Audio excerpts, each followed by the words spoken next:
Good morning.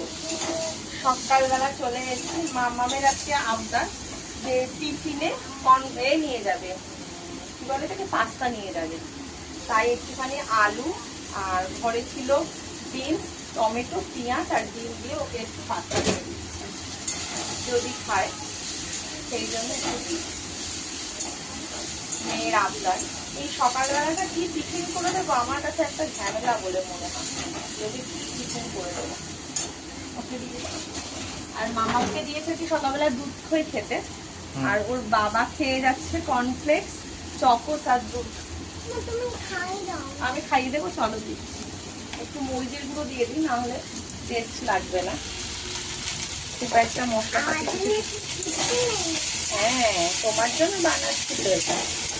একটু উপর থেকে ডিম দিয়ে দিচ্ছি, হেভি টেস্ট হয়ে যাবে, তাই তো।